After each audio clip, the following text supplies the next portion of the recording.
ભગવતે વાસુદેવાય. ઓમ નમો ભગવતે વાસુદેવાય. ઓમ નમો ભગવતે વાસુદેવાય. ઓમ નમો ભગવતે વાસુદેવાય. ઓમ નમો ભગવતે વાસુદેવાય. ઓમ નમો ભગવતે વાસુદેવાય. હરે કૃષ્ણ. સ્વાગતમ ઉપસ્થિત સર્વ વૈષ્ણવજન શ્રોતાગણ એવં મહાનુભાવો. આજે સત્સંગ અર્થે આપણે સૌ અહીંયા ઉપસ્થિત થયા છીએ અને આ સત્સંગ રૂપી શ્રદ્ધાંજલિમાં વિશેષ મનુષ્ય જીવનના લગતા જે કાંઈ પ્રશ્નો છે આપણા મનની અંદર, તો શ્રીમદ ભગવદ્ ગીતા અને શ્રીમદ ભાગવત જેવું જે શાસ્ત્ર છે એના આધારે આપણે એને સમજવાનો પ્રયાસ કરશું. શ્રીમદ ભગવદ્ ગીતાની અંદર બીજા અધ્યાયના 27 નંબર શ્લોકમાં ભગવાન કૃષ્ણ અર્જુનને કહે છે, જાતસ્ય હિ ધ્રુવોર મૃત્યુ ધ્રુવમ જન્મ મૃતસ્ય ચ તસ્માત અપરિહાર્યર્થે નત્વમ શોચિતુમ અર્હસી. એનો અર્થ છે, ભગવાન કહી રહ્યા છે કે હે અર્જુન, જાતઃ જેનો જન્મ થયો છે એનું મૃત્યુ ધ્રુવમ, એનું મૃત્યુ નિશ્ચિત છે, અને જેનું મૃત્યુ થયું છે એનો જન્મ પણ નિશ્ચિત છે. આ એક એવો ક્રમ છે જેની ઉપર સંસારમાં કોઈનો કંટ્રોલ નથી, અને એટલા માટે તસ્માત અપરિહાર્ય. અર્જુન, આ એવું કાર્ય છે કે આને રોકવા માટે કોઈ સમર્થ નથી, અપરિહાર્ય છે. અને યદિ જો આવું સામર્થ્ય હોત તો જે કુરુક્ષેત્રમાં સ્વયં ભગવાન ઉપસ્થિત રહીને આ વાત બોલી રહ્યા છે, એણે અભિમન્યુનું મૃત્યુ ન થવા દીધું હોત. યદિ વાસ્તવમાં આ કાર્ય ઉપર ભગવાને જો કંટ્રોલ કરતા હોત તો 18 દિવસના યુદ્ધ પર્યંત દ્રૌપદીના 5 પુત્રોને ભગવાને મરવા ન દીધા હોત. ભગવાનનું અખંડ ભજન કરવા વાળા મહેતા નરસિંહના પુત્રનું મૃત્યુ તો ન થયું હોત. તો સંસારની અંદર આપણે જોઈએ કે ભગવાનનું ભજન કરવા વાળા જે લોકો છે, મૃત્યુનો અનુભવ તો એ પણ કરે છે. જે લોકો ભજન નથી કરતા એ પણ મૃત્યુનો અનુભવ કરે છે. એટલા માટે ભગવાન ગીતામાં અપરિહાર્ય શબ્દ પ્રયોગ કરી રહ્યા છે. અર્જુન, આને રોકી નહીં કાંઈ, એનો સ્વીકાર કરવો જ રહ્યો. અપરિહાર્ય કાર્ય છે, અને એટલા માટે નત્વમ શોચિતુમ અર્હસી. અર્જુન, તારે શોક ન કરવો જોઈએ. સ્વાભાવિક છે કે જ્યારે આપણા સ્વજન, આપણા કોઈ નિકટતમ વ્યક્તિ જેની સાથે આપણો સંબંધ છે અને એ સંસારમાંથી જાય એટલે દુઃખ લાગવું સ્વાભાવિક છે, શોક થવો સ્વાભાવિક છે. કારણ કે આપણે એની સાથે રહ્યા છીએ, એની સાથે સમય વ્યતીત કર્યો છે, એક સંબંધ બન્યો છે એની હારે, અને શોકનું કારણ પણ સંબંધ છે. આ સમજવું પડે. તમે વિચારો, આ સંસારમાં પ્રતિદિન હજારો લોકોના મૃત્યુ થાય છે અને હજારો લોકો નવા જન્મ લે છે. આપણે ન્યૂઝમાં સાંભળીએ કે કોઈ પર્વત ઉપર એક બસ જઈ રહી હતી, બસ ખાઈમાં પડી ગઈ, 50 લોકોના મૃત્યુ થઈ ગયા. સમાચાર આપણે સાંભળ્યા, આંગળી ગુમાવી આપણે બીજા રીલ ઉપર કે બીજી પોસ્ટ ઉપર નીકળી જાય છે.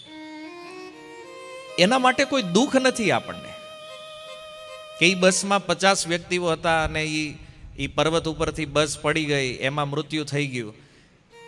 આપણને દુઃખ નથી, પણ આપણે સલાહ જરૂર આપીએ કે ભાઈ છાનમાના ઘરે બેઠા રહેતા હોય ત્યાં શું કામ હતું એને જવાનું. આવી ઘટનાઓ જ્યારે આવે ને તો સલાહ દેવાનું મન થાય, ત્યાં શું કામ જવું જોઈએ, એની કરતા ઘરે આપણે બેઠા હોય એ સારું છે. પણ આ વાક્ય જે નીકળે ને, આ સલાહ પણ અજ્ઞાન છે. તમને શું લાગે છે, એ પર્વત ઉપર ગયા એટલે મૃત્યુ થયું, ઘરે હોત તો ન મરે? વિચાર કોઈને આવે કે ભાઈ ઘરે જો મૃત્યુનો બચાવ થતો હોય તો ભાઈ ઘરની બહાર નીકળવું જ ન જોઈએ કોઈ. પણ આપણું અજ્ઞાન છે જન્મના વિષયમાં પણ અને મૃત્યુના વિષયમાં પણ. તો એનું જે મૃત્યુ થયું એટલે આપણે આવી સલાહ સૂચન આપણા મનથી પ્રગટ કરીને પછી કહી દઈએ કે હાલો ભાઈ હવે છોડો, આમાં કાંઈ આપણે ઉતરવા જેવું નથી. 5-7 કલાક પછી ખબર પડે કે એ બસમાં આપણો એક વ્યક્તિ હતો, પછી આપણી સ્થિતિ શું હોય. પછી સમજાણું કે ભાઈ આપણો એક માણસ આમાં છે તો પછી દુઃખ લાગે કે એને કાંઈ થયું નહીં હોય, એ જીવિત હશે, એનું મૃત્યુ થયું હશે. તો જ્યાં સુધી ખબર નહોતી કે આપણો વ્યક્તિ એમાં છે કે નહીં, ત્યાં સુધી દુઃખ નથી. જેવી ખબર પડી કે આપણો વ્યક્તિ એમાં છે એટલે દુઃખ લાગવાનું પ્રારંભ થઈ ગયું પાછું. તો સંસારમાં દુઃખનું કારણ સંબંધ છે. બાકી એકવાર સ્મશાનનો આંટો મારો, હજારો લોકો બળી રહ્યા છે, જાય છે લોકો, આપણને એમાં દુઃખ નથી, કારણ કે આપણો એની સાથે કોઈ સંબંધ નથી. દુઃખ ત્યારે લાગે જ્યારે આપણું સ્વજન જાય છે. તો ભગવાન અર્જુનને સમજાવે છે કે અર્જુન, તું આ યુદ્ધ કરવા માટે ના પાડી રહ્યો છો, કેમ?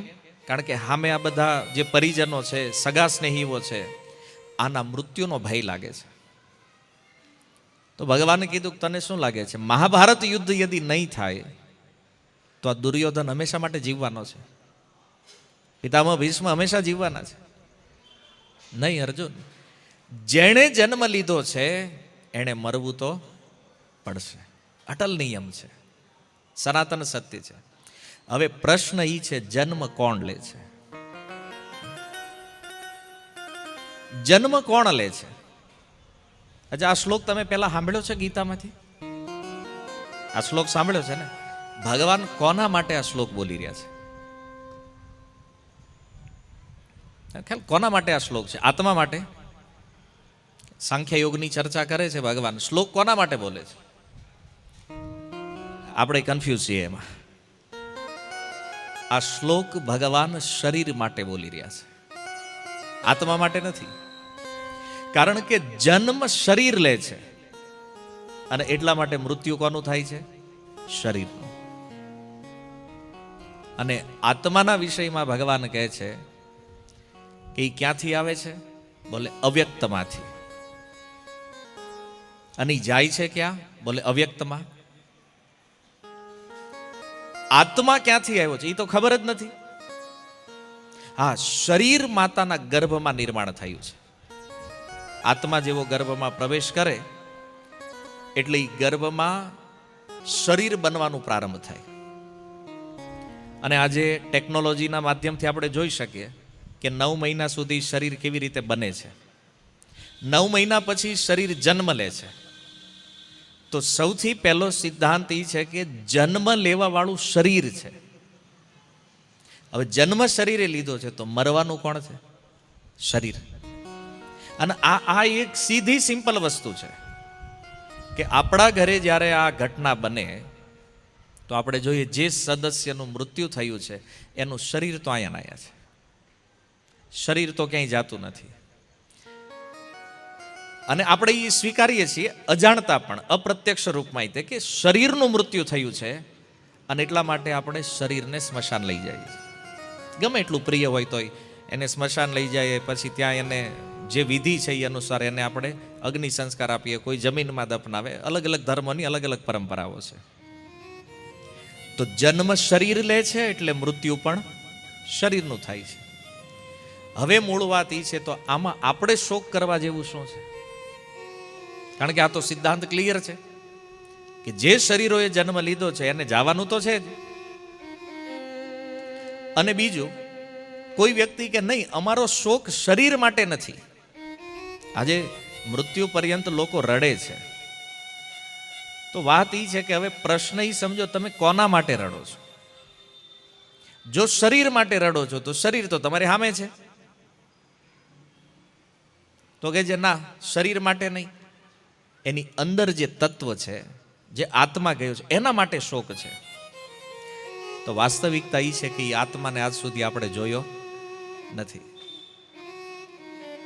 ભલે એ શરીરમાં 50 વર્ષ 60 વર્ષ જે વેલિડિટી છે ત્યાં સુધી આત્મા એમાં વાસ કરે, પણ એક પરિવારમાં અનંત સમય સાથે રહેવા છતાં પણ આપણને ખબર નથી કે આમાં આત્મા કોણ છે, કયો જીવ છે, એ આપણે નથી જાણતા. કારણ કે આવ્યા ત્યારેય ખબર નથી ને ગયો છે ત્યારેય ખબર નથી.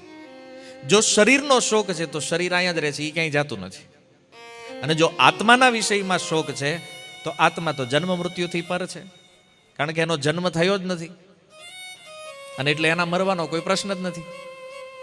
આપણે સનાતન ધર્મની અંદર એટલું તો માનીએ છીએ ને કે આત્મા અમર છે, આત્મા એ જ આપણું સ્વરૂપ છે, તો એનું તો મૃત્યુ છે જ નહીં. અને મહાભારતની અંદર પણ એ પ્રસંગ છે કે મહાભારત યુદ્ધ જ્યારે પૂર્ણ થયું તો જેના જેના પરિવારમાંથી જેનું જેનું મૃત્યુ થયું હતું એ બધા લોકો બહુ દુઃખી હતા, બહુ શોક કરતા હતા. ભગવાન કૃષ્ણ સમજાવે છે, ધૌમ્ય મુનિ, વ્યાસદેવ, બધાએ સાંત્વના આપી, પણ એનો શોક દૂર નહોતો થતો, શાંતિ નહોતી.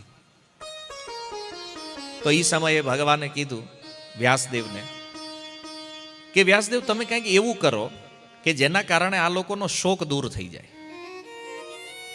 તો વ્યાસદેવે પોતાની યોગ શક્તિથી જેનું જેનું મૃત્યુ થયું હતું મહાભારતમાં, ગંગાજીના માધ્યમથી બધાને પ્રગટ કરાવી દીધા. અને દેવતાઓના રૂપમાં એ બધા આકાશમાં સ્થિત થયા. અને ઓલા લોકોને આશ્ચર્ય થયું, એ કે તમારું તો મૃત્યુ થઈ ગયું હતું અને અમુકની તો ચિતાઓ હજી હળકતી હતી ત્યાં, અને જોયું તો સામે ઊભા છે. તો વ્યાસદેવે કીધું કે આના શરીરોનું મૃત્યુ થયું છે, વ્યક્તિનું મૃત્યુ નથી. આત્મા તો મરતો નથી ને, તો વ્યક્તિ તો છે, આ તમારી સામે છે. જો હવે લોકો એટલા કન્ફ્યુઝ થઈ ગયા કે આ બાજુ હજી લાઈવ જેની ચિતા સળગી રહી એ ગંગાના માધ્યમથી અહીંયા દેવતાઓનું રૂપ લઈને ઊભા છે. એનો સીધો અર્થ એ છે કે જન્મ શરીરે લીધો છે એટલે શરીરો મરે છે.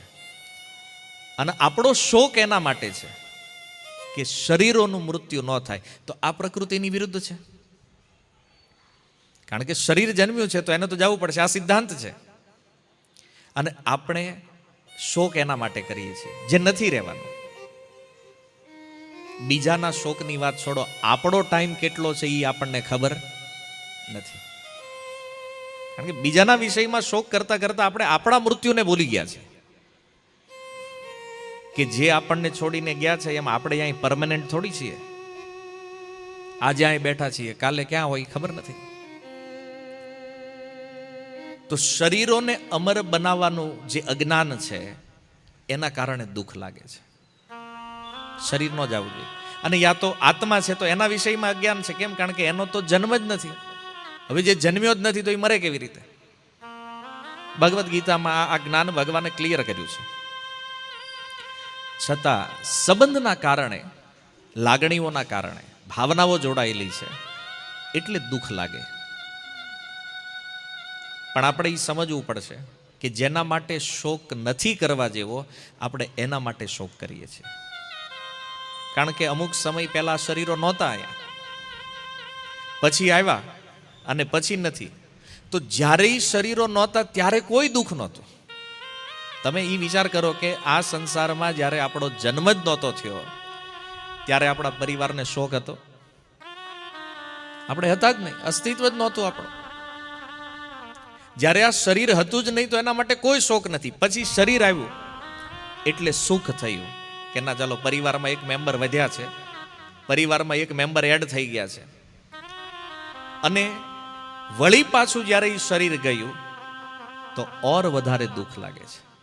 અને સંસારનો નિયમ છે, જે વસ્તુ ન હોય એના માટે કોઈ દુઃખ નથી, પણ જો એ મળી જાય અને પછી વહી જાય ને તો બહુ દુઃખ લાગે છે વધારે. બાકી હરેક વસ્તુનો એક સમય તો એવો છે કે જ્યારે એનું અસ્તિત્વ નથી હોતું, એક સમયમાં એ પ્રગટ થાય છે. વ્યક્તે મધ્યાની ભારત, ભગવાન કહે છે મધ્ય દશામાં આ બધી વસ્તુઓ વ્યક્ત થાય.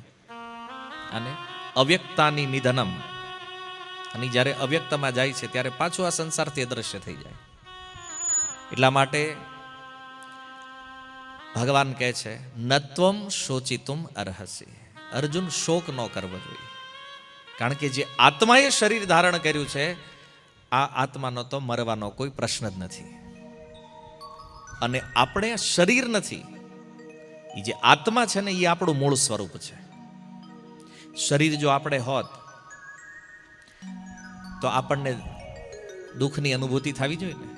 આત્મા નીકળી ગયા પછી શરીરને તમે ચિતા ઉપર બાળો છો ત્યારે શરીર પ્રતિકાર નથી કરતું કે મને ગરમ લાગે છે. કેમ? જડ તત્વ છે. અને આનાથી સીધું આપણને સમજાય કે આ જડ વસ્તુ છે, આ જડ વસ્તુને દુઃખની અનુભૂતિ હોતી નથી. અને આ જડ વસ્તુ આપણે નથી, આપણે ચેતન તત્વ છીએ. આત્મા, આત્મા સંસ્કૃત વર્ડ છે, એનું જ ગુજરાતી છે હું. આત્માનો અર્થ છે હું, મતલબ આપણું સ્વરૂપ જ આત્મા છે. એટલા માટે અર્જુન, શોક નહીં કરવો જોઈએ, કારણ કે અપરિહાર્ય કાર્ય છે. આમાં મારો ને તમારો કોઈ કંટ્રોલ નથી અને આપણે રોકી શકવાના નથી. આપણે બીજાની વાત છોડો, આપણા જન્મ મૃત્યુ ઉપર પણ આપણો કંટ્રોલ નથી.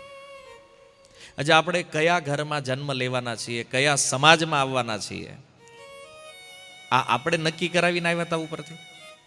આપણે ક્યાંય લખાયું હતું કે ભાઈ અમને વરાછામાં મોકલજો, આ બિલ્ડિંગમાં આટલા નંબરના ફ્લેટમાં?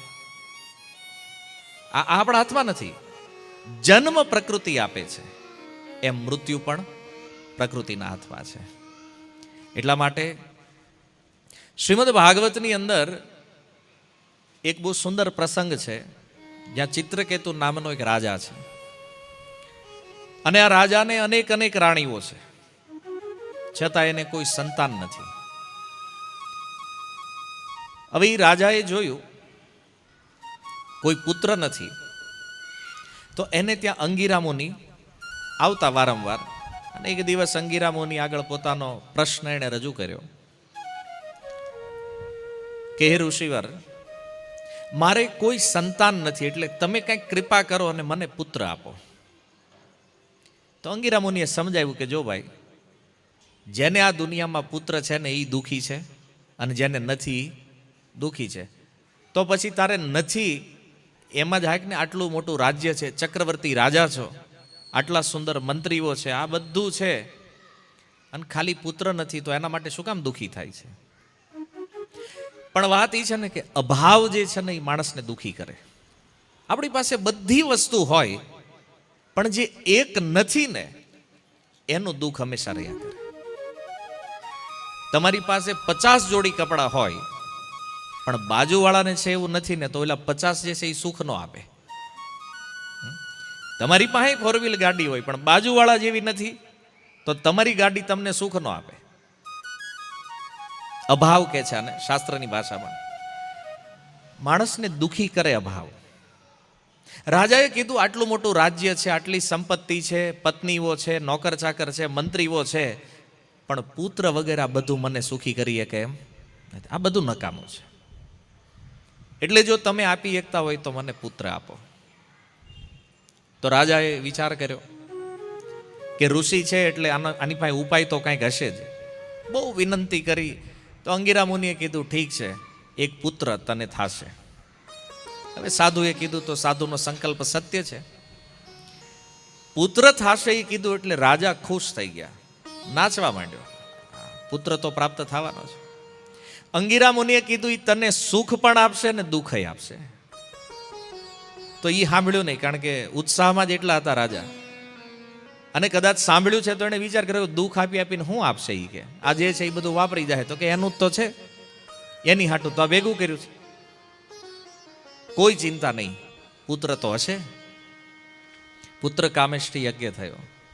અનેકો રાણીઓ હતી, એમાં સૌથી મોટી રાણી જેનું નામ હતું કૃતધૃતિ, એને યજ્ઞનો ચરુ આપ્યો, પુત્ર પ્રાપ્ત થયો. હવે તમે વિચારી શકો કે બહુ પ્રયાસ કર્યા પછી જેને પુત્ર ન થયો હોય ને એને જ્યારે પુત્ર થાય એના આનંદનો અતિરેક કેટલો હોય.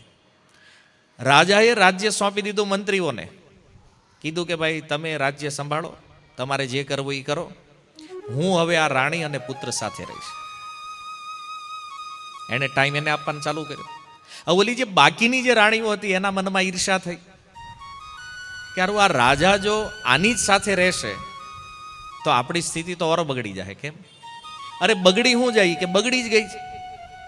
આપણા ઘરની જે દાસીઓ છે એ તે જ્યારે અહીંથી કામ કરીને ઘરે જાય તો એને તેના પતિનું સુખ મળે છે. આપણે તો રાજાના દર્શન દુર્લભ થઈ ગયા છે. તો કે આનું કારણ શું છે? બોલે કારણ તો આ નવો જે દીકરો આવ્યો એ છે. તો એક કામ કરો, આ કારણને જ સમાપ્ત કરી નાખો, આ દીકરાને જ મારી નાખો એટલે કામ પૂરું થાય. તો એ બધી રાણીઓ ભેગી થઈ મીટિંગ કરી અને નક્કી કર્યું કે દૂધમાં ઝેર આપીને આને મારી નાખવો છે. હવે 6 મહિના થયેલા બાળક ઘોડિયામાં, દૂધમાં ઝેર નાખી બાળકને પીવડાવી દીધું. કોઈને ખબર ન પડી. એ જે દાસી હતી ત્યાં એણે જોયું કે પુત્રનું મૃત્યુ થઈ ગયું છે, તો એણે તો એટલી જોરથી બૂમ પાડી એટલે એની જે માતા છે એ આવી, એણે જોયું પુત્રનું મૃત્યુ, એણે વિલાપ કરવાનું ચાલુ કર્યું. અને એનો વિલાપ સુખદેવજી કહે છે કે રાણીનો એવો વિલાપ હતો, એના વિલાપને સાંભળીને રાજા આવ્યા ને મંત્રીઓ આવ્યા ને પછી તો જે આવે એ બધા એટલો શોક કરે. હવે વિચાર કરો, પુત્ર નહોતો, માંડ ઋષિની કૃપાથી પુત્ર પ્રાપ્ત થયો. રાજાને લાગ્યું કે મારા જીવનમાં સ્વર્ગ જેવું સુખ છે અને હવે અચાનક એ પુત્રનું મૃત્યુ થઈ ગયું છે. તો એ રાણી વિલાપ કરતા કરતા બ્રહ્માજીને દોષ આપે છે. એ કહે છે, હે વિધાતા, તારા હૃદયમાં દયા નથી, કરુણા નથી. આવો નાનો એવો બાળક, આટલો કુમળો બાળક, તારે એની શું જરૂર હતી? અને આવો શોક પ્રાય સંસારમાં લોકો કરતા હોય. જ્યારે કોઈ બીજાના ઘરે મૃત્યુ થાય ત્યારે સલાહ આપવું બહુ સરળ લાગે. એને આપણે કોઈ સલાહ આપતા હોય કે ભાઈ જે કર્મમાં લખ્યું છે એ થાય, ભાગ્યમાં જે છે એ આપણે તો કાંઈ બદલી શકતા નથી, ભગવાનની જે ઈચ્છા છે એ થયું છે. અને એ જ વસ્તુ જ્યારે પોતાના ઘરે બને ત્યારે ભગવાનને કમ્પ્લેન કરતા હોય, હવે તમારામાં દયા નથી રહી. કેમ? તમારા ઘરે આવ્યું એટલે દયા પૂરી થઈ ગઈ ભગવાનમાં, અને બીજાના ઘરે હોય તો સલાહ સૂચન આલે. વિધાતા ઉપર દોષારોપણ થઈ રહ્યું છે. અને એ સમયે અંગિરા ઋષિને આ વિલાપ કાને પડ્યો. અંગિરા ઋષિ આ રાજાને ત્યાં આવવા માટે નીકળ્યા, રસ્તામાં નારદ મુનિ મળી ગયા. એને થયું કે હવે આવા પ્રસંગે એકલા જવું ઠીક નથી. નારદજીને હારે લીધા અને આ બંને ઋષિઓ આ રાજા ચિત્રકેતુને ત્યાં આવ્યા એટલે રાજાનો શોક એવો હતો, આંખમાં આંસુ હતા, પાણી હતું, એટલે દેખાણું નહીં સામે કોણ આવ્યું છે. એને જોયું કોઈ સાધુ જેવા લાગે છે, 2 વ્યક્તિ, પણ ઠીક છે, હવે દીકરો મરી ગયો ત્યારે સાધુને કોણ પૂછે છે. તો નારદજીને થયું કે આટલો બધો દુઃખી છે આ વ્યક્તિ, તો આને કંઈક પ્રવચન આપું, કંઈક સાંત્વના આવે એવા વચનો કહું. અને એ સમયે નારદ મુનિએ જે પ્રવચન કર્યું છે, નારદ મુનિ કહે છે, યથા પ્રયાંતિ સંયાંતિ સ્ત્રોતો વેગેન વાલુકા સંયુજ્યંતે વિયુજ્યંતે તથા કાલેન દેહિના.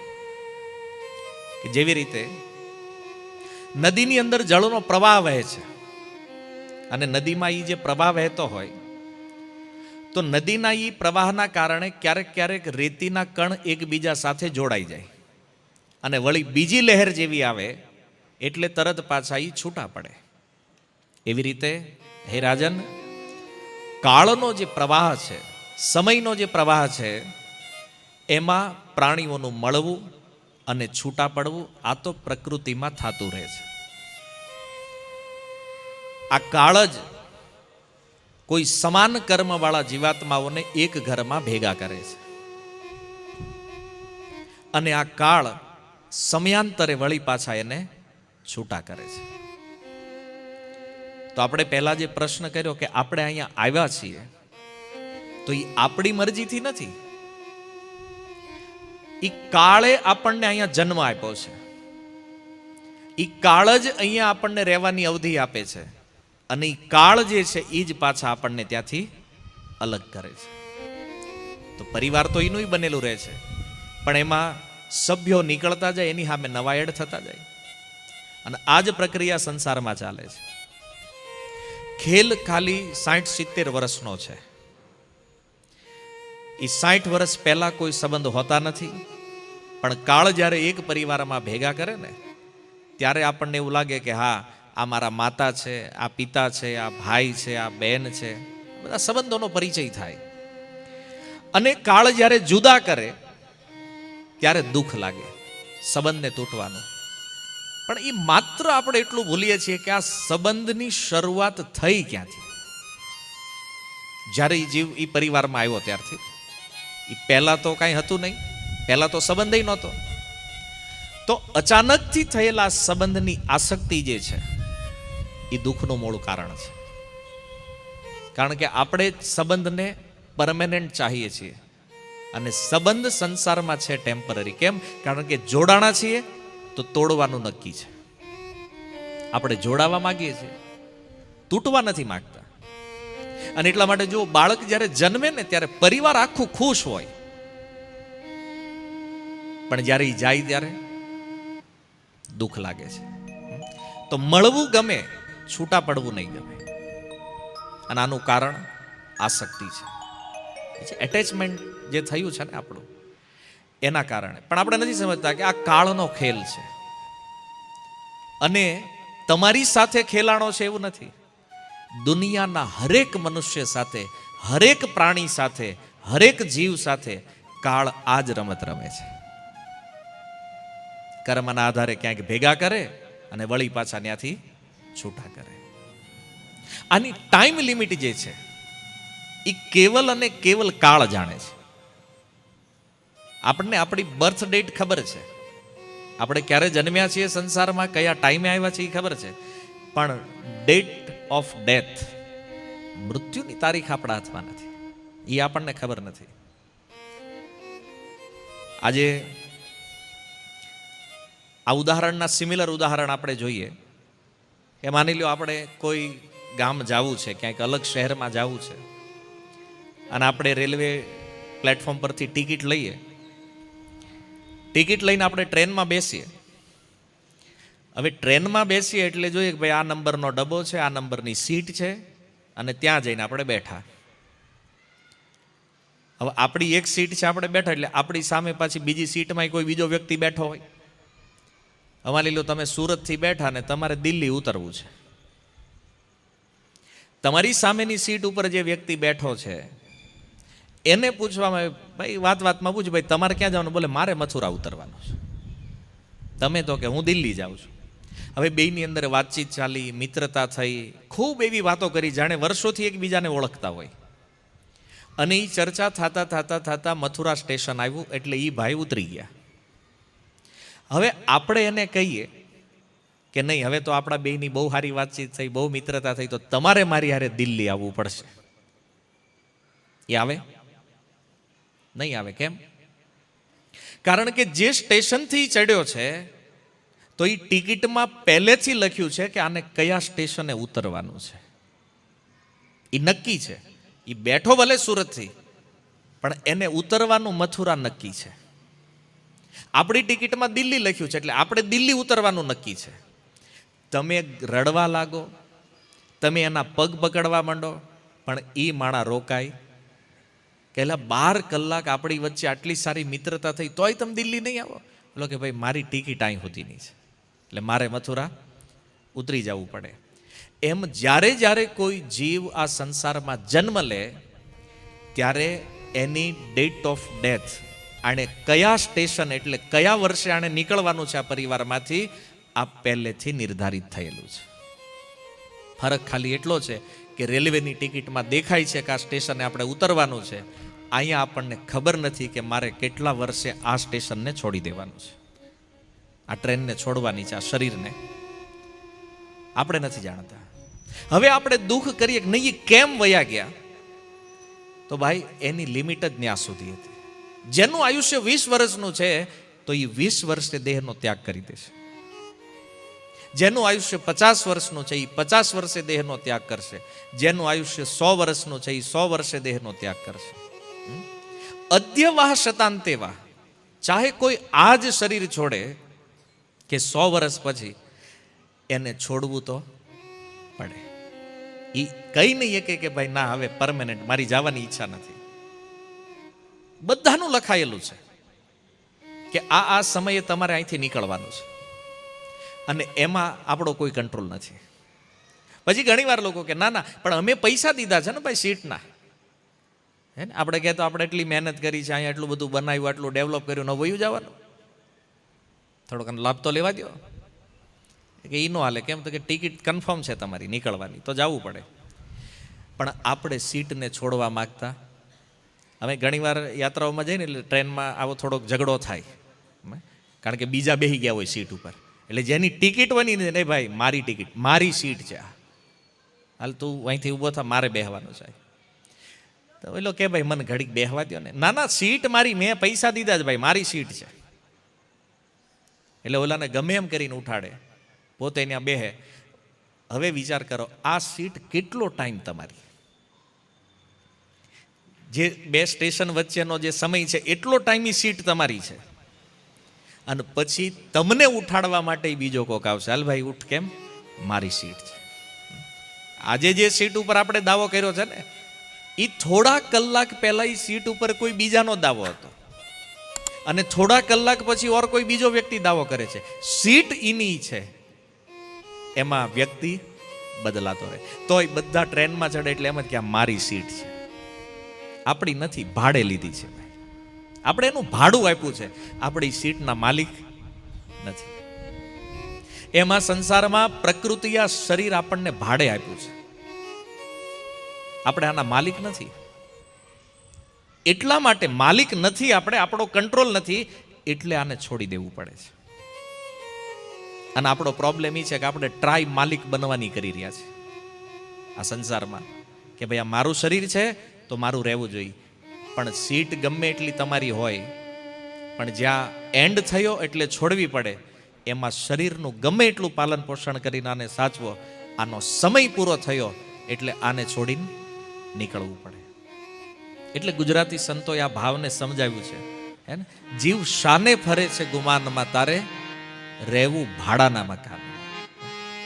આપણે કોઈ ઘરમાં રહેતા હોય, એની ભાડાનો ફ્લેટ હોય, એમાં કોઈ દિવસ આપણી માલિક બુદ્ધિ થાય? કારણ કે આપણને ખબર જ છે કે આ મને ગમે ત્યારે ખાલી કરાવી શકે. ઘરના વિષયમાં જાણીએ છીએ, શરીરના વિષયમાં ખબર નથી કે આ પણ ગમે ત્યારે ખાલી કરવું પડે. જેમ સીટ છોડવી પડે છે, શરીર પણ છોડવું પડે છે. ભાડાના મકાનમાં છીએ, આ ભાડે છે. અને આનું ભાડું શું છે? કર્મ. આના ભાડા માટે આપણે કર્મરૂપી ચૂકવણી કરી છે. તો જે કર્મ અવધિ નક્કી થઈ છે એટલા કર્મ અવધિ સુધી આ શરીર રહે છે. અને એ કર્મ અવધિ જ આપણને એક પરિવારમાં ભેગા કરે છે, અને વળી પાછા ત્યાંથી પરિવાર એનું રહે. તમે જુઓ, આપણા દાદા પરદાદા વખતથી પરિવાર તો હાલ્યું જ આવે છે, પણ એમાં જૂના મેમ્બરો નીકળતા જાય છે, નવા એડ થતા જાય છે. એટલા માટે શ્રી નારદજી કહે છે, યથા ધાનાસુ વૈ ધાના ભવંતી ન ભવંતી ચ એવમ ભૂતેષુ ભૂતાની ચ ઉદિતા નિશમાયયા. કે છે રાજન, જેમ એક બીજમાંથી બીજા બીજ ઉત્પન્ન થાય અને મૂળ બીજ જે છે એનો નાશ થઈ જાય. જો આ ઉદાહરણ ગામડે જે લોકો રહ્યા છે એને ખબર કે ખેતરમાં આપણે જ્યારે કોઈ બીજ નાખીએ, કોઈ બીજ વાવીએ, અને એમાંથી છોડનું અંકુરણ થાય. અંકુરણ થાય એટલે જે મૂળ જે બીજ છે એ નષ્ટ થઈ જાય.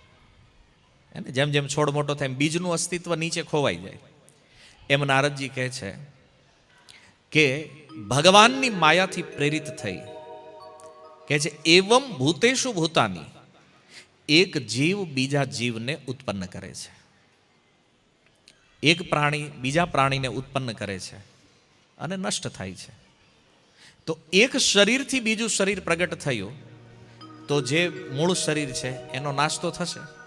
પછી આ શરીર ઓર બીજા શરીરને પ્રગટ કરશે તો બીજું જે મૂળ શરીર છે એ પાછું નષ્ટ થશે. તો આવી રીતે આ જગતમાં કહે છે વયમ ચત્વમ ચ યે ચે મે તુલ્ય કાલાશ્ચરાચરા જન્મ મૃત્યુર યથા પશ્ચાત પ્રાણ નૈવમ અધુના પીબ. કે રાજન, આ રીતે જો આપણે અવલોકન કરીએ કે એક જીવથી બીજા ઉત્પન્ન થયા છે, એક શરીરથી બીજા શરીરો ઉત્પન્ન થયા છે, તો જેટલા લોકો આ સંસારની અંદર વિદ્યમાન છે આમાંથી કોઈ પોતાના જન્મ પહેલા શરીરોનું અસ્તિત્વ ધરાવતા નહોતા. આજે માનો આપણી ઉંમર 30 વર્ષ છે તો 30 વર્ષ અને 9 મહિના પહેલા આપણે ક્યાં હતા? ખબર છે કોઈ? નથી ખબર. તો એવી જ રીતે અવ્યક્તાની નિધનમ, નિધનનો અર્થ છે મૃત્યુ. મૃત્યુના સમયે જીવ પાછો અવ્યક્તમાં જાય છે. અચ્છા, એક પ્રશ્ન મનમાં, અવ્યક્તનો અર્થ શું છે? અવ્યક્ત એટલે શું? બોલે અવ્યક્તનો અર્થ છે ખબર નથી. જીવ ક્યાંથી આવ્યો છે, ક્યાં જાય છે એ ખબર નથી. આ મધ્ય દશામાં વ્યક્ત છે. મતલબ શરીર અને આત્મા જ્યારે બે સાથે હોય ત્યારે ખબર પડે. જો અત્યારે હું બોલું છું, તમે સાંભળી રહ્યા છો, એનો અર્થ શું છે કે શરીર અને આત્મા બે સાથે છે. હમણાં જો કોઈ શરીરમાંથી આત્મા નીકળી જાય તરત બાજુવાળાના ખોળામાં ઢળી જાય માથું. મતલબ નિધન અવસ્થા છે, જેને આપણે મૃત્યુ અને નિધન શબ્દ પ્રચલિત છે સંસારમાં. તો નારદ મુનિ કહે છે કે આ સમયે આપણે એવું માનીએ છીએ કે આનું અસ્તિત્વ છે, પણ વિચારી કરો કે આનું અસ્તિત્વ પહેલા હતું. આપણી ઉંમરમાં 9 મહિના જોડી દો, કારણ કે 9 મહિના ગર્ભમાં રહ્યા, તો ઉંમરની હારે 9 મહિના જોઈન્ટ કરો ને પછી પ્રશ્ન વિચારો કે આની પહેલા આપણે ક્યાં હતા. આજે અન્ય જે વિચારધારાઓ સંસારમાં છે ત્યાં તો બધા એવું માને છે કે ભાઈ આપણે હતા જ નહીં, એક જ વાર જન્મ થાય ને એક જ વાર મરવાનું. આવી વિચારધારાઓ પણ સંસારમાં છે. ઘણા લોકો પુનર્જન્મને નથી માનતા, ખાસ કરીને જે મુસ્લિમ, ક્રિશ્ચિયન આજે બધી વિચારધારાઓ છે તો એમાં પુનર્જન્મનો કોન્સેપ્ટ નથી. અને આ આપણે જાણીએ છીએ કે આ કોન્સેપ્ટ કેવલ સનાતન ધર્મની અંદર છે. સનાતનીઓ જ માને છે કે બીજું જીવન છે. અને એનું કારણ છે કે આપણે સમજીએ છીએ કે આપણી પાસે શાસ્ત્ર પ્રમાણ છે પુનર્જન્મને લઈને, આપણી પાસે પ્રેક્ટિકલ પ્રમાણો છે પુનર્જન્મને લઈને. અને 3000થી વધારે કેસ અત્યારે પૃથ્વી ઉપર છે જે લોકો જાણે છે કે અમે પૂર્વજન્મમાં ક્યાં હતા. વૈજ્ઞાનિક સંશોધન છે. 3000 કેસ એવા છે કે જેને અહીંયા જન્મ થયો તો એને યાદ છે કે પૂર્વમાં ક્યાં હતા. એટલા માટે પુનર્જન્મ નથી એવું તો કોઈ પ્રમાણ નથી. અને ગીતામાં ભગવાને આને સિદ્ધ કરી દીધું કે અર્જુન, જન્મ છે એનો મૃત્યુ છે, તો મૃત્યુ છે એનો પાછો જન્મ પણ છે. અચ્છા, કોઈ વ્યક્તિને આપણે સમજાવવું કે ભાઈ પુનર્જન્મને તમે નથી માનતા, તો કયા આધારે નથી માનતા? ભલે નહીં, મૃત્યુ પછી કોણે કાંઈ જોયું છે કે કોણ ક્યાં ગયું છે અને શું થયું છે? કોઈ ગયા પછી કહેવા તો આવ્યું નથી કે ભાઈ આવું છે અહીંયા, કે આવી વ્યવસ્થાઓ છે, એટલે અમે નથી માનતા. પણ તમે એક વિચાર કરો કે એક જ સમયે અલગ અલગ 2 બાળકો જન્મ લે છે. એક એકદમ હાઈ રિચેસ્ટ ફેમિલીમાં અને એક એકદમ એવા પરિવારમાં કે એને જન્મ લીધા પછી શું ખાવું એના પણ વાંધા છે, એવા ગરીબ પરિવારમાં આવ્યો. તો આ બંને બાળકોનો જન્મ, તારીખ, તિથિ, ચોગડિયા, second, nano second, micro second બધું એક સરખું છે. સેમ ટાઈમ જન્મ લીધો છે. તો એક રિચેસ્ટ પરિવારમાં છે અને એક લોઅર પરિવારમાં છે. હવે એને પૂછીએ કે આ જન્મની અસમાનતાનું કારણ શું છે? બે અલગ અલગ જન્મ લે છે ને અલગ અલગ સ્થાનમાં, તો એકને એટલી ખાવાની વસ્તુ છે કે જેમાંથી કાંઈ ખાઈ જ નથી શકતો, છતાં એની પાસે ઢગલા છે. અને એક બાળક એ છે જેને પહેરવા પૂરતું કપડું નથી, ખાવા માટે કોઈ અન્નની વ્યવસ્થા નથી. તો હવે કોઈ વ્યક્તિને, કોઈ બુદ્ધિમાન વ્યક્તિને પૂછવામાં આવે કે આ બેયના જન્મની અસમાનતાનું કારણ શું છે? બહુ વિચાર કરો તમે, બહુ મગજ લગાવો, તો છેલ્લે ફરી ફરીને તો તમે કર્મ ઉપર આવશો કે ભાઈ એના કર્મના કારણે આ બે સ્થિતિ આની થઈ છે. ઓકે, જન્મ તો હમણાં થયો છે, કર્મ આણે કર્યું ક્યારે ભાઈ? એને તો તમે કહો પહેલા.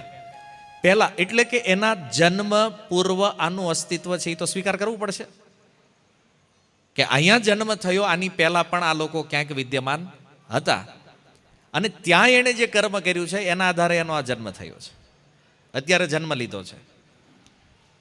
અને જો આવું ન હોય તો પછી જેનો જન્મ થાય એ બધાને એક જ હરખું મળવું જોઈએ. નિયમ કે આ સંસારમાં જે જન્મે એને જન્મે એટલે 5 કરોડ આપી દેવાના, પછી જે કરે બધાને મળવા જોઈએ ને હરખા, પ્રકૃતિએ જ આપવાના.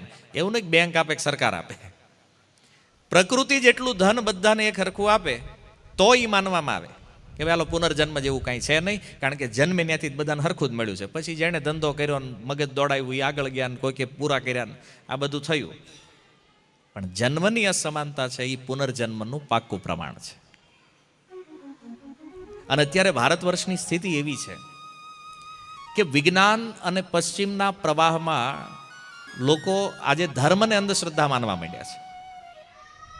આજે તમે ગીતાની વાત કરો તો મગજમાં નહીં ઉતરે, તમે ભાગવતની વાત કરો તો કે ના એ બધું એમ નથી માનતા, રામાયણની વાત કરો તો એમાં રસ નથી. પણ માની લો કોઈ યુરોપની અંદર કોઈ વૈજ્ઞાનિક એવું કહી દે કે ભગવાન નથી, તો અહીં પાછા માનવાવાળા કેટલાય ચેલા તૈયાર થઈ જાય ઓટોમેટિક, એ ભગવાન નથી. કેમ?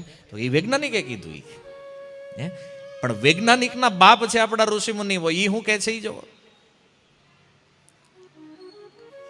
વિજ્ઞાનને તો હજારો નહીં લાખો વાર અપડેટ કરવું પડ્યું છે. 5000 વર્ષથી આ ભગવદ્ ગીતા સમાજની અંદર વિદ્યમાન છે. આજ સુધી ગીતાનો એક પણ શ્લોક બદલવાની જરૂર નથી પડી. અને પરમ પ્રમાણ આજનો શ્લોક છે જેની ઉપર આપણે ચર્ચા કરીએ. જેનો જન્મ છે એનું મૃત્યુ છે અને મૃત્યુ એનો જન્મ છે. આ 5000 વર્ષ પહેલા પણ એટલું સત્ય હતું, આજે પણ એટલું સત્ય છે, અને જ્યાં સુધી આ સંસાર છે ત્યાં સુધી આ સિદ્ધાંત અટલ રહેવાનો છે. તો આટલું પ્રમાણિત જ્ઞાન જે છે આની ઉપર ભરોસો નથી, અને જેના જ્ઞાનમાં કાંઈ લેવાનું નથી એવા કોઈ વ્યક્તિઓ આવીને કહી દે છે તો એની ઉપર આપણને ભરોસો પાકો થાય છે. આ ભારતની સ્થિતિ છે. ધર્મ ઉપર શ્રદ્ધા નથી, બાકી તમે વિજ્ઞાનને જોડીને કોઈ વાત કરો તો કે આ ઈ બરાબર હોય જ એમ. તો આપણે એવી સ્થિતિમાં છીએ, એવી ગડબડ સ્થિતિમાં છીએ કે આપણે સનાતન ધર્મમાં જન્મ લીધો હોવા છતાં આપણે પોતાને નાસ્તિક બનાવવાનો પ્રયાસ કરી રહ્યા છે કે ભાઈ અમે આ નથી માનતા. તમે માનો કે નહીં માનો શું ફરક પડે? કોઈ એમ કે હું ભગવદ્ ગીતાને માનતો નથી તો મરવા થોડી બચી જવાના છે. કોઈ વ્યક્તિ એમ કે હું નથી માનતો ગીતાના સિદ્ધાંતોને તો વૃદ્ધાવસ્થાથી થોડી બચવાના છો તમે, કે રોગથી બચવાના છો? નહીં બચી શકે. પણ એક મેન્ટાલિટી સેટ થઈ ગઈ છે. ભાઈ થોડું એવું ધન મળી ગયું, થોડા એવી ડિગ્રીઓ આવી ગઈ તો એને એવું લાગે દુનિયામાં અમે જે બોલીએ એ જ જ્ઞાન છે. આ ભ્રમ, અભિમાન છે. અને એટલા માટે આવું સચોટ જ્ઞાન શાસ્ત્રોમાં હોવા છતાં આપણને આ વાત મગજમાં નથી ઉતરતી. જીવનનું પરમ સત્ય છે. અને આપણને બતાવવામાં એવું આવ્યું છે કે નહીં, તમે ખૂબ ભાગો અને તમારી પાસે જો અનલિમિટેડ ભોગ નહીં હોય તો તમે દુનિયામાં વાહે રહી જાઓ. તો વાંધો નહીં, આપણને એવું લોકો શીખવાડતા હોય કે ભાઈ તમે વાહે રહી જાઓ, પણ આગળવાળા ભાગીને ક્યાં નીકળ્યા એ તો કયો પહેલા. અમે ભલે વાહે રહી ગયા, પણ જે નીકળી ગયા છે આગળ એ ક્યાં છે? સ્મશાનથી આગળ કોઈની દોડ નથી. ગમે એટલું ભાગે માણસ, અંતે એને ત્યાં ઊભું રહી જવું પડે. તો આપણું શાસ્ત્ર આપણા માટે એક અદ્ભુત જ્ઞાન પ્રગટ કરે છે કે આપણે જન્મ પૂર્વની અને મૃત્યુ પછીની એ પણ માહિતી જો લેવા માંગતા હોય તો એ આપણા શાસ્ત્રોમાં છે. તો આમાંય ઘણા નહીં છે કે એવા શાસ્ત્રો તો કોઈ લખી નાખ્યા કે હાવ નવરાઈ હતી પહેલા. હવે એ વેમ મગજમાં ઘરી ગયો કે કામ તો આપણે જ કરીએ છીએ, ધંધો આપણે જ કરીએ. કેમ? પહેલા બધા નવરા હતા, ત્યાં પૃથ્વી એમનામ હાલતી છે, આપણી પાસે જ કામ છે. અડગોન કે ભાઈ તમે થોડુંક ભગવાનનું નામ જપ કરો, ભગવાનનું નામ લ્યો, ગીતા વાંચો, ભાગવત વાંચો. એ બધું પહેલા લોકો કરતા, આપણે નવરાય ટાઈમ જ નથી, કરતા કાંઈ નથી. આપણી પાસે ટાઈમ છે પણ આપણો ટાઈમ અત્યારે છે ને મોબાઈલ ખાઈ ગયો છે. એટલે જીવનનો ઉદ્દેશ્ય જે જાણવાનો છે એને છોડીને આપણે ક્યાં લાગ્યા છે? એવી પ્રવૃત્તિઓમાં જેનાથી આપણા જીવનને કોઈ ફાયદો નથી. તો ઘણી વાર લોકો ના એ પ્રભુજી તમને ન ખબર પડી કે જ્ઞાન વધે આમાંથી. ગીતા વાંચવાથી જ્ઞાન વધશે કે મોબાઈલ જોવાથી જ્ઞાન વધશે? હા, જ્ઞાન બેયમાં છે, પણ ગીતાથી મુક્ત થવાનું જ્ઞાન છે અને દુનિયાથી બંધનમાં આવવાનું જ્ઞાન છે. મોબાઈલ લાવશે બંધનમાં, આ જન્મ મૃત્યુ જરા વ્યાધિના ચક્રમાં, પણ મુક્ત થવાનો વિષય જે છે એ આ શાસ્ત્ર શીખવે છે. આજે સત્સંગમાં તમે બેઠા છો તો અહીંયા સાંભળ્યા પછી કદાચ જીવનમાં ઈચ્છા થાય કે મારું મૃત્યુ આવવાનું છે, તો એ મૃત્યુ આવે એ પહેલાં મારે કંઈક કરવું જોઈએ. મારો ઉદ્ધાર, મારું આત્મકલ્યાણ થાય એવું કંઈક કરવું જોઈએ મારે. આ સત્સંગનો આ પ્રભાવ છે. હવે સત્સંગમાં જ આવ્યા નથી, સત્સંગમાં જ રુચિ નથી, કોઈ દી બેઠા નથી, એને તો એ ખબર નહીં પડે કે આ દુનિયામાંથી મુક્ત થવાનું હોય આપણે. એને એ ખબર નથી કે હું દુઃખી છું. સંસારના ભોગને સુખ માનીને બેઠા છે, એને ખબર એ કેમ પડે કે હું દુઃખી. હવે તમને ખબર જ નથી કે તમે બીમાર છો, તમે દવાખાને જાઓ, ઈલાજ કરો, નહીં કરો. એમ મુક્ત થવા માટે તે પહેલા એ સમજવું જરૂરી છે કે હું બંધાયેલો છું. હવે બંધન જ ખબર નથી તો મુક્ત કેવી રીતે થવાના?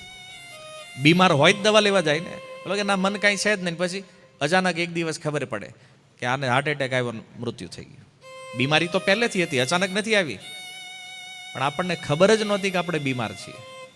ખબર હોય તો ઈલાજ કરીએ ને. એમ દુનિયામાં એક પછી એક અસંખ્ય લોકો અહીંયા આવે છે, જીવે છે, મૃત્યુ પામે છે, વળી પાછા જન્મ લે છે, પાછા મૃત્યુ પામે છે, છતાં એ સમજતા નથી કે આ બીમારીનો ઈલાજ શું છે. એનો ઈલાજ જે છે ને આ શાસ્ત્ર બતાવે છે. એટલા માટે શાસ્ત્રમાં શ્રદ્ધા હોવી બહુ જરૂરી છે. આજકાલ ધર્મથી આપણું માઇન્ડ જે ડાયવર્ટ થયું છે ને, એનું કારણ કે એવા લોકો પ્રવૃત્તિ કરી રહ્યા છે કે તમારી શ્રદ્ધા તમારા શાસ્ત્રોમાંથી દૂર થઈ જાય. અને તમને જો આ બધી સમજ પડવા માંડે, આ બધું આવડવા માંડે, તો તમારું જીવન સારું બની જાય. અને તમારું જીવન સારું બને તો એનો ધંધો બંધ થઈ જાય. જે લેફ્ટિસ્ટ વિચારધારાવાળા જે લોકો છે, વામપંથી વિચારધારાવાળા જે લોકો છે, આનું કામ જ છે કે તમને તમારા ધર્મમાં કહી દીધું આ અંધશ્રદ્ધા છે, અને આપણે માની લીધું, કોઈ પ્રશ્ન કર્યા વગર માની લીધું. પણ કોઈ ધર્મની ચર્ચા હોય તેમાં આપણા 1000 પ્રશ્ન હોય. આવું કેમ? આજકાલ જે આ બધી ક્રિયાઓ ચાલે, જુઓ કે ભાઈ મૃત્યુ થાય પછી 12મા કે 13મા દિવસે આપણે પાણી વાળો હોય, તો હવે ઘણા સમાજના લોકો એવું કહી રહ્યા છે કે આ ન કરવું જોઈએ. ભાઈ તમે ક્યાંથી શીખીને આવ્યા ન કરવું જોઈએ? લોકો કહે છે ને આ બધું કાંઈ કરવાની જરૂર નથી. કેમ? એ બધું ટાઈમપાસ છે, ધંધો કરો ભાઈ. હવે એક ધંધો તો એવો મગજમાં ઘૂસી ગયો છે ને કે એની વાત છોડો તમે, કાંઈ જરૂર નથી ક્યાં કરવાની. પણ શાસ્ત્ર કહે છે, મહાભારત યુદ્ધ થયું તો ભગવાન કૃષ્ણએ આ કર્યું છે. શ્રાદ્ધ મહારાજ દશરથનું ભગવાન રામે કર્યું છે. મહેતા નરસિંહના પિતાનું શ્રાદ્ધ કર્મ કર્યું છે.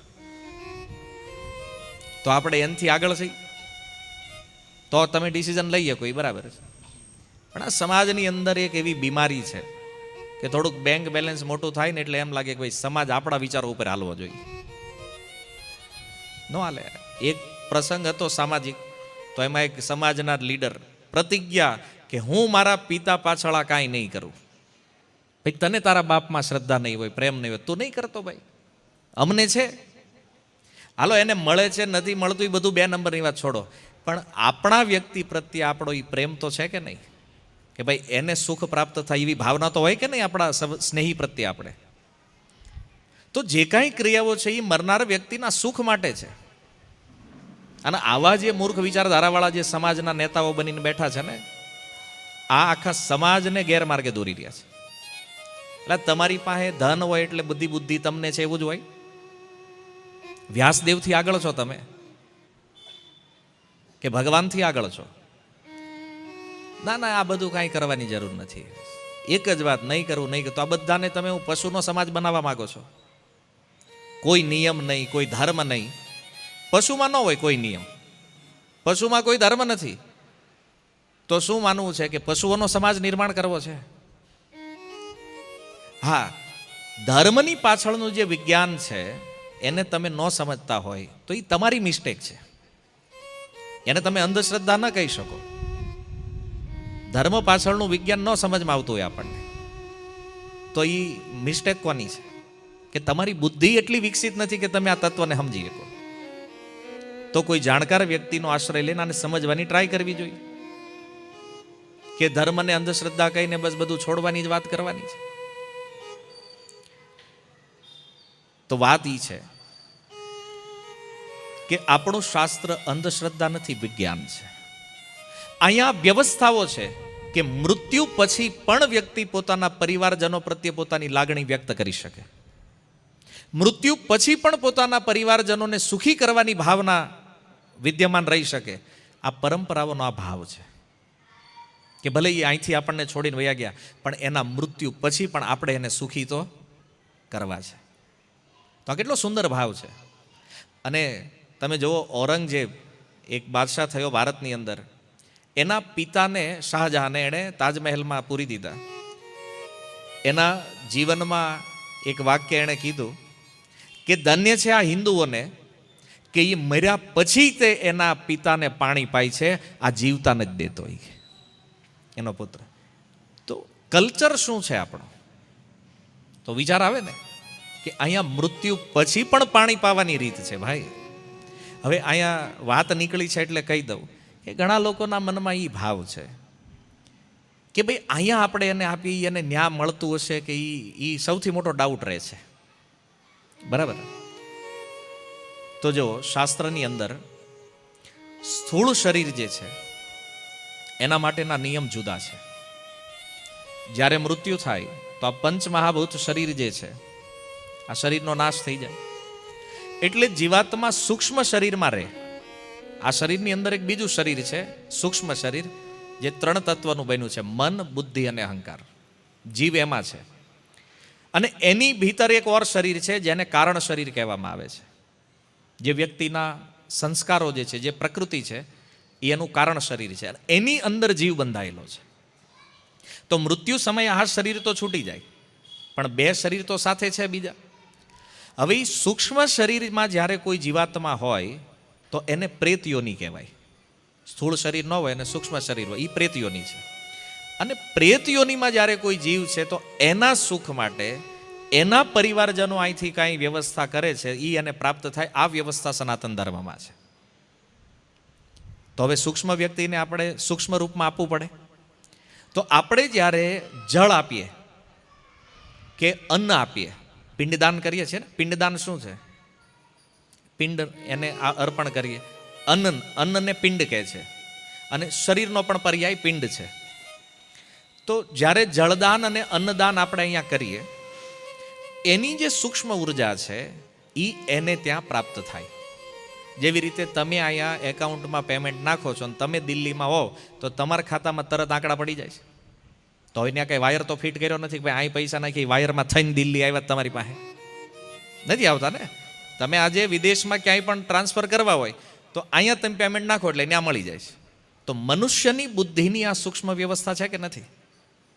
તો જેણે આ સંસાર બનાવ્યો છે, જેણે આ જગત બનાવ્યું છે, એણે એ વ્યવસ્થા નહીં બનાવી હોય કે તમે તમારા સ્વજનને આ કંઈક આપો તો એને પ્રાપ્ત થઈએ કઈ? શું લાગે છે, મળે છે કે નથી મળતું? એક સિમ્પલ ઉદાહરણથી સમજો.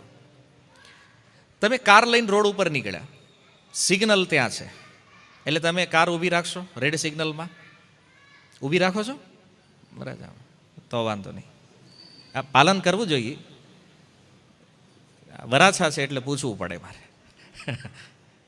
બરાબર. તો આપણે ગાડી ઊભી રાખીએ, પણ સેમ ટાઈમ ઉપરથી પ્લેન નીકળે અને આપણે પેલા ટ્રાફિક હવાલદાર તમે અમને અહીં ઊભા રાખો તડકામાં, ઓઈલા જ નથી ઊભા રહેતા.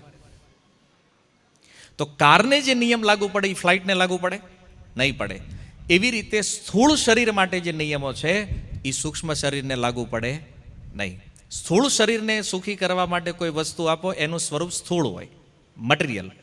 અને સૂક્ષ્મ શરીરને જે વસ્તુ તમે આપવાના છો તો એની એ એનર્જીના રૂપમાં છે, એ સૂક્ષ્મ રૂપમાં જાય છે.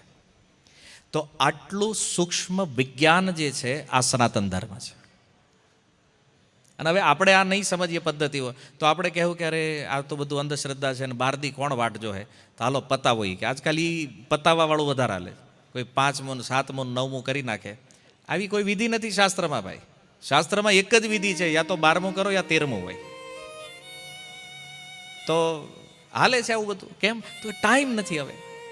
અરે ભાઈ, જેણે જીવન આપ્યું છે તમારા માટે, આ તમારી પાસે 12 દી ટાઈમ નથી. કેટલા સ્વાર્થી માણસ છો યાર. જે માણસે જીવન આપ્યું છે પરિવારને, એ પરિવારને એના માટે ટાઈમ નથી 12 દિવસ. અને 12 દિવસ સહિત એમ નામ કાંઈ નથી કે હાલો ભાઈ 12નો આંકડો સારો છે તો આપણે રાખી દઈએ એમ કે ભાઈ 12 દી પછી આ કરવાનું પાણીવાળ.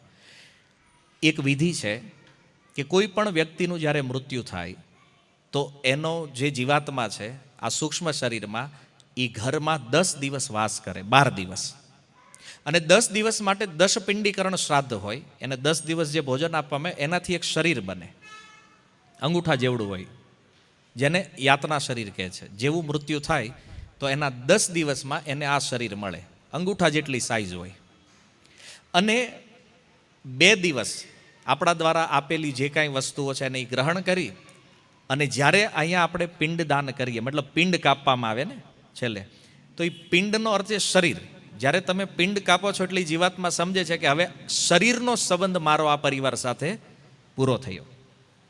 અને 12મા કે 13મા દિવસથી એની જે યાત્રા પ્રારંભ થાય, એટલા માટે આ 12 દિવસની વિધિનો સમય છે. આ એના માટેની વ્યવસ્થા છે. તો આ બધા વિધાનોને આપણે જાણતા નથી. એટલે આપણે કે ભાઈ 12મા દીએ કરવું, 5માએ કરવું, શું ફરક પડે છે? ફરક તો પડે છે ભાઈ. 9 મહિને જન્મ કરાવો બાળકનો અને 3જા મહિને કરાવી દો, ફરક તો પડે છે ને. નહીં જીવી શકે બાળક. તો સાયન્સ આપણને ખબર નથી. આપણે તો માનીએ છીએ નહીં ને આ બધું ટાઈમપાસ છે, આ કંઈ કરવાની જરૂર નથી. પણ વાસ્તવમાં વિચાર કરો કે એ જીવાત્મા કેટલો દુઃખી થતો હશે કે જેના માટે જિંદગી ખર્ચી નાખી. આની કરતાં માળા કરીને ભજન કર્યું હોત તો મેં મારો ઉદ્ધાર કરી લીધો, આવડાની વાટે ન રહેવું પડે મારે.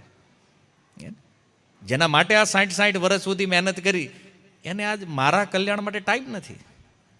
એટલે આ સંસારમાં એ કહેવત પ્રસિદ્ધ થઈ કે આ સંસારમાં જેટલા પણ સંબંધ છે એ બધા સ્વાર્થ ઉપર નિર્ધારિત છે.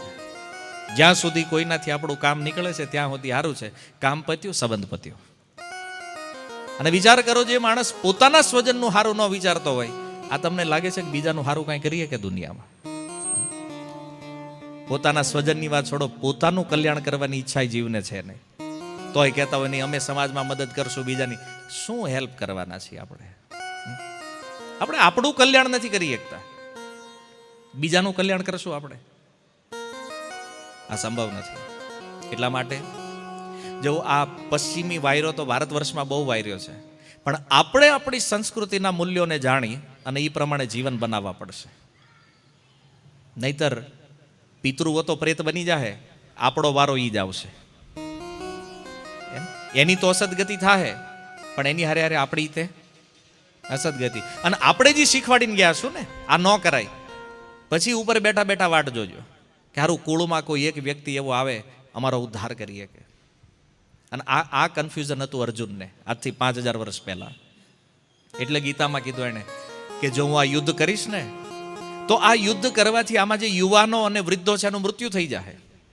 અને આનું મૃત્યુ જો થયું તો કુળ ધર્મ નાશ થશે, અને કુળ ધર્મ નાશ થશે તો કુળમાં અધર્મનો પ્રવેશ થશે, અને કુળમાં જો અધર્મ પ્રવિષ્ટ થશે તો એનો પહેલો શિકાર સ્ત્રીઓ બનશે.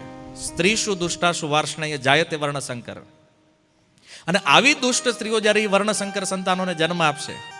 અચ્છા, એ પ્રશ્ન તો વર્ણશંકર છે કોણ? ત્યારે અર્જુન કહે છે કે આ વર્ણશંકર ઈ છે જે લુપ્ત પિંડોદક ક્રિયા, જે પિંડદાન અને અન્ન જળદાનની આ જે ક્રિયાઓ છે આને નહીં માને, આને ભગવદ્ ગીતા વર્ણશંકર કહે છે. અને આનાથી શું થશે તો કે આના પિતૃઓ જે છે ને એ નરકને પ્રાપ્ત થાય. શંકરો નરકાયેવ કુલગ્ના નામ કુલસ્ય છે. જે નહીં માનતા હોય આ કુળ ધર્મ અને જાતિ ધર્મને, અને એના પિતૃઓ માટે પણ નરકની વ્યવસ્થા કરે છે. એનું તો નરક છે, પણ એના કારણે એના પિતૃઓ નરક પ્રાપ્ત કરશે. એટલા માટે આ સંસારની અંદર ભગવાનની આ સુંદર વ્યવસ્થા છે કે આપણે એક સ્વજન તરીકે આપણા સ્વજનનો ઉદ્ધાર કરી શકીએ એવી વ્યવસ્થા ભગવાને બનાવી છે. અને આજકાલ લોકો એવું વિચારતા હોય કે નહીં, અરે ઘણા સંપ્રદાયો એવા છે આપણે પાણીવાળ કરવાની જરૂર જ નથી, ભૂત બનીને ભટકશે ભાઈ તમારા પિતૃઓ, પાણીવાળની જરૂર નથી. કોણ મુક્તિ કરાવવાનું છે એની? કોણ સદગતિ કરાવશે? નથી ખબર. બસ ગમે ત્યાંથી. એટલે કોઈ પણ વિચારધારાઓ જે છે એ આપણા મનને કંટ્રોલ કરી દે. એક તો આપણી આ કાંઈ કરવાની ભાવના હોય નહીં, અને એમાં કોઈક આવીને કહી દે કે આ ન કરો તો હાલે, એટલે આપણને થાય બસ થઈ ગયું. આપણે કોઈના કહેવા પ્રમાણેની શાસ્ત્ર પર ચાલવું પડશે. ગીતા અધ્યાય 16 શ્લોક ક્રમાંક અંતિમ. ભગવાન કહે છે કાર્યમ અકાર્યમ, શું કરવું જોઈએ આ સંસારમાં, શું ન કરવું જોઈએ, આનો આધાર શાસ્ત્ર ઉપર છે. શું કરવાનું છે, શું નથી કરવાનું, આનું ગાઈડન્સ ક્યાંથી લેવાનું છે? શાસ્ત્રોથી, કોઈની મનગઢત ચર્ચાઓથી નહીં. ભગવદ્ ગીતા કહે છે. અને જો આ બધી પદ્ધતિઓમાં આપણે વિશ્વાસ નથી કરતા તો આપણે જ અંધશ્રદ્ધાળુ છીએ મોટા. આપણી શ્રદ્ધા નથી શાસ્ત્રોમાં. કેટલું સુંદર વિજ્ઞાન છે આ જુઓ તમે. પણ કોઈના કહેવાથી આપણે આનો ત્યાગ કરીએ છીએ કે હાલો ભાઈ અમે શાસ્ત્ર નહીં માનીએ. તો નહીં માનવામાં દુઃખ તો આપણું છે. આજ સમાજ દુઃખી થઈ જ રહ્યો છે. આમાં કઈ નવું પ્રમાણ બહારથી લેવા જવાની જરૂર નથી. એટલા માટે હંમેશા સાધુ ગુરુ શાસ્ત્રને ફોલો કરો. કોઈ સાધુ શું કહે છે, કોઈ ગુરુ શું કહે છે, અને શાસ્ત્ર, આ ત્રણમાં પણ અંતિમ નિર્ણય શાસ્ત્ર છે. સનાતન ધર્મ માટે સર્વોચ્ચ નિર્ણય કરવા વાળું કોઈ વ્યક્તિત્વ કે વસ્તુ છે તો એ શાસ્ત્ર છે. અને એ પ્રમાણે જો આપણે ચાલશું તો આપણું જીવન સફળ બનશે, આપણી પણ સદગતિ થશે. એટલે નારદ મુનિ કહે છે કે ભૂતેર ભૂતાની ભૂતેશ સૃજત્યવતી હંત્યજ આત્મસૃષ્ટિર્વ સ્વતંત્રેર અનપેક્ષોપી બાલવત. કહે છે ભગવાન ભૂતેર ભૂતાની ભૂતેશ, ભગવાન બધાના અધિપતિ છે આ સંસારમાં. અને એટલા માટે એને જન્મ મૃત્યુ ઇત્યાદિ કોઈ વિકાર નથી. હવે આ સિદ્ધાંત સમજવા જેવો છે કે જો આ બધી માથાકૂટ છે, જન્મ મૃત્યુ જરા વ્યાધિ, આમાંથી મુક્ત થવું હોય તો શું કરવું પડે? બોલે ભગવાનની શરણ લેવી પડે ને ભગવાનનું ભજન કરવું પડે. તો કોઈના મનમાં પ્રશ્ન થાય ભાઈ ભગવાનનું ભજન શું કામ કરવાનું? કારણ કે ભગવાન બધાના મૂળ છે. ભગવાન પરમ સ્વામી છે, ભગવાન પરમ નિયંતા છે, પરમ કંટ્રોલ ઈશ્વર છે એ. અને એટલા માટે એનું ભજન આપણે કરવું પડે. કારણ કે ભગવાન જન્મ મૃત્યુથી પર છે. તો જીવ એનો અંશ છે એટલે એ પણ જન્મ મૃત્યુથી પર છે. જીવના જન્મ મૃત્યુ નથી, જન્મ મૃત્યુ શરીરને છે. તો આ શરીરના જન્મ મૃત્યુના ચક્રને જો રોકવું હોય તો આપણી પાસે એક જ ઉપાય છે, જે ગીતામાં ભગવાને કીધું મામ એકમ શરણમ વ્રજ. અર્જુન મારી શરણમાં આવી જાઓ, સર્વ ધર્માન પરિત્યજ્ય, બધા ધર્મનો ત્યાગ કર, મામ એકમ શરણમ વ્રજ. જો મારી શરણ લઈશ તો આ બધાથી તું મુક્ત થઈ જઈશ. સર્વ પાપેભ્યો, બધા પાપથી મુક્ત થઈ જઈશ. અને એટલા માટે ભગવાનની ભક્તિ જ સર્વોત્તમ સાધન છે. આ બધા દુઃખ, શોક, મોહ, ભય, આ બધાથી મુક્ત થવું હોય તો એકમાત્ર ઉપાય છે ભગવાનનું શરણ લ્યો, ભગવાનની ભક્તિ કરો. હવે ભક્તિનો વિષય આવે તો એમાં પણ અલગ અલગ કેટલી કેટેગરીઓ છે કે ભાઈ ભક્તિના તો 64 અંગ તો ભક્તિ રસામૃત સિંધુમાં વર્ણિત છે. 64 પ્રકારની ભક્તિ છે. અને 64 માંથી જો શ્રેષ્ઠ ભક્તિને પસંદ કરીએ તો નવધા ભક્તિ છે. આને તો તમે જાણતા હશો. શ્રવણમ, કીર્તનમ, વિષ્ણુર સ્મરણમ, પાદ સેવનમ, અર્ચનમ, વંદનમ, દાસ્યમ, સખ્યમ, આત્મ નિવેદનમ. આ નવધા ભક્તિ છે. પણ આ નવમાંથી પણ કોઈ એક ભક્તિ જે જીવનું પરમ કલ્યાણ કરીએ, કે આ નવમાંથી પણ કોઈ એકની ચોઈસ કરવી હોય તો એ શું છે? તો કહે છે નામ સંકીર્તન. તાર મધ્ય સર્વશ્રેષ્ઠ નામ સંકીર્તન. ભગવાનનું નામ જે છે આ સર્વોત્તમ ઉપાય છે. જેવો જેણે આ શાસ્ત્ર રચના કરી છે એ ભગવાનને પણ ખબર છે કળિયુગ શું છે. જેણે આ શાસ્ત્રોનું સંકલન કર્યું છે એવા સાધુઓ, ઋષિમુનિઓ જાણે છે કળિયુગ શું છે. અને આપણી આ સ્થિતિને જોઈને કે ભાઈ આપણી પાસે ટાઈમ નથી, આપણી પાસે એવી શારીરિક ક્ષમતાઓ નથી કે યોગ, ધ્યાન, તપ આ બધું કરી શકવી. કારણ કે આપણને સામાન્ય સત્સંગમાં બેસવામાં તકલીફ થાય છે, પગ ફેરવવા પડે છે કે નહીં. હવે તમને કીધું એક તપ કરવા જવાનું છે તો શું હાલત થાય આપણી, વિચારો. જાણે છે વ્યાસદેવ, આ જાણે છે, ભગવાન જાણે છે કે આ બધું આપણી કેપેસિટી બહાર છે. અને યજ્ઞ કરવાના કીધા હોય તો ધુમાડાથી જ આપણે આગળ ભાગી જઈએ. આપણા જ ઘરે યજ્ઞ હોય તો આપણે બેસી નથી શકતા એમાં. તો હરેક સાધનોની અંદર કાંઈક આ શરીરની અસમર્થતા છે કરવાની. એટલે ભગવાને સીધું, સરળ, સિમ્પલ સાધન આપ્યું છે કે મારા નામનું કીર્તન કરો. આ જ કળિયુગમાં ભક્તિ છે. ગોસ્વામી તુલસીદાસજી કહે છે માનસની અંદર કે કળિયુગની અંદર બહુ સાધનો છે, પણ બધામાં શ્રેષ્ઠ સાધન છે એ છે ભગવાનનું નામ. ભાગવત પણ ઈ કહે છે કલો તદ હરિ કીર્તનાથ. કળિયુગમાં એક જ આશ્રય છે, એ છે ભગવાનનું નામ કીર્તન. અને આ નામ કીર્તનથી વ્યક્તિ પોતાને મુક્ત કરી શકે. પણ આ સાધન જેટલું સરળ છે કોઈ જાણતા નથી. લોકોને એમ છે કે બહુ મોટા મોટા કંઈક કામ કરશું તો આપણને ભગવાન મળશે. સિમ્પલ સરળ ભગવાનના નામથી ભગવાન મળે છે. કળિયુગની આ વિધિ છે. બાકી ગમે એટલા યોગ કરી લ્યો, તપ કરી લ્યો, ધ્યાન કરી લ્યો, મેળ પડવાનો નથી. ભાગવતના અંતિમ શ્લોકમાં કીધું છે નામ સંકીર્તનમ યસ્ય સર્વ પાપ પ્રણાશનમ. આ નામ જ ભગવાનનું ઈ છે જે બધા જીવને આ દુઃખોથી મુક્ત કરશે. અને વિશેષ વાત એક ગરુડ પુરાણમાં ઈ છે કે જેનું મૃત્યુ થયું છે એના માટે આપણા મનમાં એવો ભાવ હોય કે એને સુખી કરવા માટે આપણે કરીએ તો લોકો દાન કરતા હોય, અલગ અલગ પ્રકારની વિધિઓ ફોલો કરતા હોય. અને આમાં સંદેહ તો છે કે ભાઈ એને મળશે કે નહીં મળે, એ કન્ફ્યુઝન આપણા મનમાં રહે છે. તો ગરુડજી આ પ્રશ્ન ભગવાન વિષ્ણુને પૂછ્યો કે જેનું મૃત્યુ થયું છે એને સુખ આપવા માટે, એના સુખ માટે સર્વોત્તમ ઉપાય શું છે? તો ભગવાન વિષ્ણુ કહે છે મારા નામનું કીર્તન, આનાથી જીવને જે સુખ પ્રાપ્ત થાય આ સુખ સંસારનું અન્ય કોઈ સાધન એને ન આપી શકે. એટલા માટે આપણે ત્યાં એ પદ્ધતિ હતી કે જ્યારે આપણે એને સ્મશાન લઈને જઈએ તે શું કહે છે? રામ નામ સત્ય છે. ભગવાનના નામ સિવાય જગતમાં સત્ય બીજું કાંઈ નથી. દુર્ભાગ્ય એ છે કે આપણે એવું માનીએ છીએ કે એ તો જે વયા ગયા એની હાટું છે, હે ને? હવે ઉપાડીને જ્યારે સ્મશાન લઈ જતા હોય તો બોલતા હોય રામ નામ સત્ય છે. તો એ બોલવાવાળા એમ માને છે કે હું તો છે ને એની હાટું બોલ્યું છે આપણે રામ નામ. કારણ કે આપણો નિર્ણય છે, પોતાની ઉપર તો આપણે લેતા જ નથી કાંઈ. અચ્છા, આજે સત્સંગમાં આવ્યા હશું ને તો એ વિચારધારા તો આપણી એ છે કે આ જે ભાઈ ગયા છે ને એની હાટું, એના ઉદ્ધાર માટે આપણે બેઠા છે. આપણા મનમાં એ ભાવ તો નથી કે આમાં મારું કંઈક કલ્યાણ થઈ જાય એવું છે. હું મારો અનુભવ કહું છું. અમે જ્યારે કથાઓની અંદર પિતૃ મોક્ષાર્થ કથાઓ હોય તો જે બેઠા હોય કથામાં એ એમ જ માનતો ઠીક આ પિતૃઓના ઉદ્ધાર હાટું છે ને એટલે આપણે જ ખાલી આવીને બેહવાનું છે, આમાં આપણો ઉદ્ધાર થાય એ વિચાર જ નથી અંદર કે ભાઈ પિતૃઓનો તો ઉદ્ધાર થઈ રહ્યો છે તો હારવારે આપણે કંઈક લાભ લેશું તો આપણો ઉદ્ધાર થઈ જાય ને.